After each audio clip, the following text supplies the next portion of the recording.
எல்லோருக்கும் வணக்கம். Welcome to Fathima சமையல் விலாக்ஸ். இன்னைக்கு நம்ம வீடியோவில் என்ன பார்க்க போகிறோம் அப்படின்னாக்கா, எல்லாத்துக்கும் தெரிஞ்ச ஒரு ரெசிபி தாங்க. இது சுக்குட்டி கீரைன்னு சொல்லுவாங்க, மணத்தக்காளி கீரைன்னு சொல்லுவாங்க. எப்படி வேணாலும் நம்ம பேரை வச்சுக்கலாம். இது வந்து ரொம்ப உடம்புக்கு நல்லதுங்க.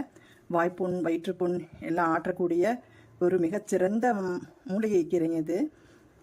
இது பார்த்திங்கன்னா ஒரு கட்டு பெருசாக இருந்துச்சு. நான் வந்து எனக்கு கம்மியான குவான்டிட்டியில் வேணும் அப்படின்றதுக்காக பாதி அளவு எடுத்து க்ளீன் பண்ணி வாஷ் பண்ணி வச்சுருக்கேன்.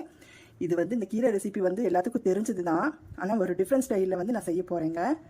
அது என்னென்னு பார்க்குறதுக்கு முதல் முறையாக என்னுடைய சேனலை பார்க்குறீங்க அப்படின்னா ப்ளீஸ் சப்ஸ்கிரைப் பண்ணிக்கோங்க. இப்போ வாங்க வீடியோக்குள்ளே போகலாம்.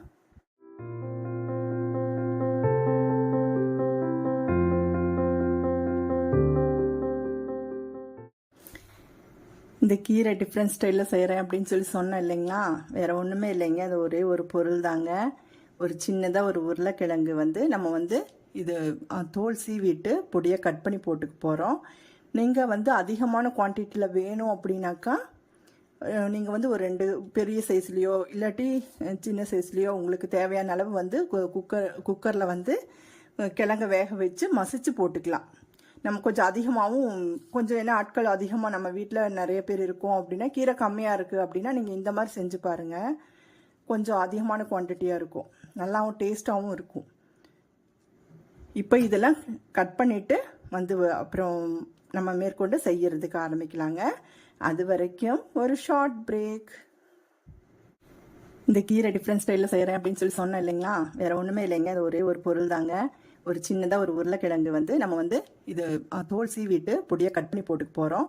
நீங்கள் வந்து அதிகமான குவான்டிட்டியில் வேணும் அப்படின்னாக்கா நீங்கள் வந்து ஒரு 2 பெரிய சைஸ்லேயோ இல்லாட்டி சின்ன சைஸ்லேயோ உங்களுக்கு தேவையான அளவு வந்து குக்கரில் வந்து கிழங்க வேக வச்சு மசிச்சு போட்டுக்கலாம்.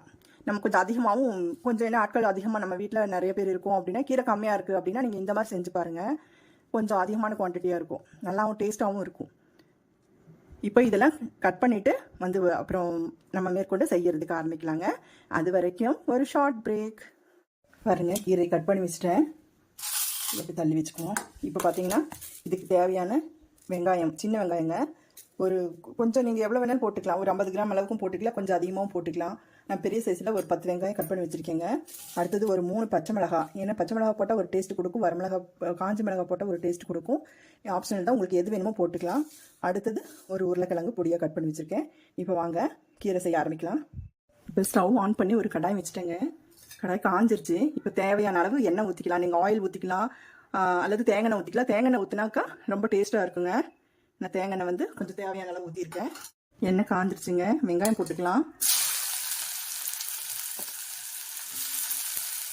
சின்ன வெங்காயம் போட்டு செய்யுங்க, அப்போ தான் ரொம்ப டேஸ்ட்டாக இருக்குங்க.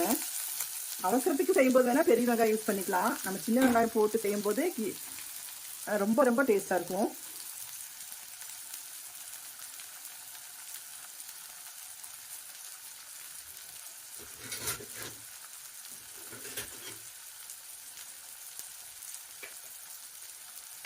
வதக்கிக்கலாங்க.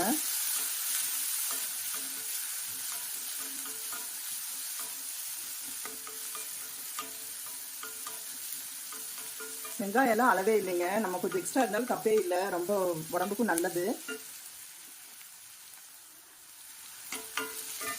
இது கூட பார்த்தீங்கன்னா 3 பச்சை மிளகாய் வந்து நான் விதையை எடுத்து வச்சிருக்கேன். ஏன்னா குழந்தைங்களாம் இருந்துச்சுனாக்கா விதையோட சாப்பிடும்போது காரமாக இருக்கும், அதனால எடுத்து கட் பண்ணி வச்சிருக்கேன். அடுத்தது பூண்டு பார்த்தீங்கன்னா ஒரு 2-3 பூண்டு வந்து இதையும் கட் பண்ணி வச்சிருக்கேன். இதையும் போட்டுக்கலாம்.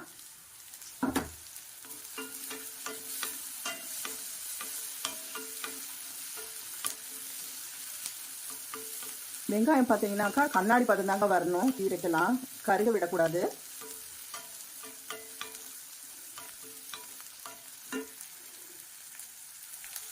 இது கூட இன்னொரு பொருள் மிக்ஸ் பண்ண போகிறேங்க. அதுதான் சீரகங்க. இது போட்டுக்கலாம்.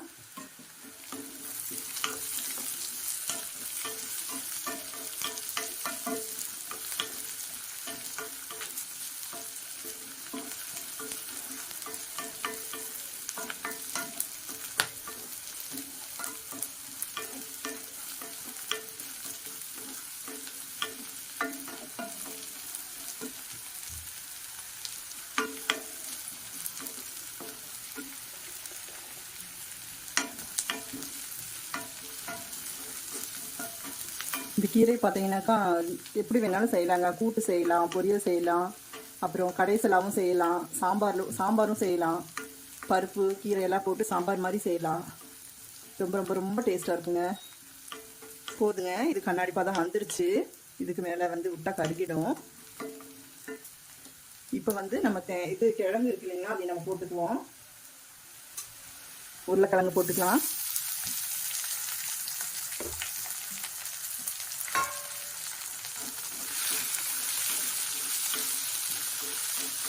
அப்புறம் கிழங்கு போட்டு நம்ம கீரையை போட்டால் உடனடியாக வந்து கீரை வெந்துடும், கிழங்கு வந்து வேகாது இல்லைங்களா. அதுக்கு வந்து நம்ம என்ன செய்ய போகிறோம் அப்படின்னா, ஒரு 5 மினிட்ஸ் உப்பு இதுலேயே போட்டுடலாம். கொஞ்சம் தேவையான அளவு உப்பு போட்டுடலாம்.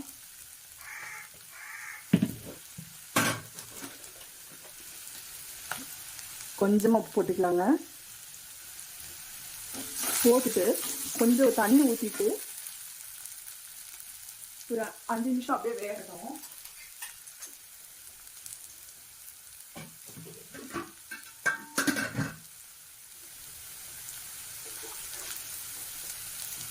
கொஞ்சமாக தண்ணி ஊற்றிக்கலாங்க. பாருங்கள், கிழங்கு வெந்துருச்சு. இது கூட வந்து நம்ம கட் பண்ணி வச்சு கீரை போட்டுக்கலாம். தண்ணியெல்லாம் ஊற்ற வேண்டாங்க. நம்ம கிழங்கு ஊற்றின தண்ணியெல்லாம் ட்ரை ஆகிடுச்சு. அதனால கீரைக்கு தண்ணி ஊற்ற வேண்டிய அவசியம் இல்லை. வேணும்னா லைட்டாக தொளிச்சு விட்டுக்கலாம். ஏன்னா கீரையிலே தண்ணி விடும். குறைச்சி விட்டுக்கலாம். இப்போ பார்த்தீங்கன்னா நீங்கள் வந்து கேஸை வந்து பார்த்தீங்கன்னா ஒரு சிம்மில் தான், ஒரு மீடியம் ஃப்ளேமில் தான் வைக்கணும். ஏன்னா ஹை ஃப்ளேமில் வச்சாக்கா கீரை வந்து கருகிடும், கீரை வேகாது. ஆல்ரெடி உப்பெல்லாம் போட்டுட்டோம் நம்ம, அதனால மேற்கொண்டு உப்பு போட வேண்டிய அவசியம் இல்லை. பத்தலைன்னா நம்ம லாஸ்ட்டில் கொஞ்சம் போட்டுக்கலாம்.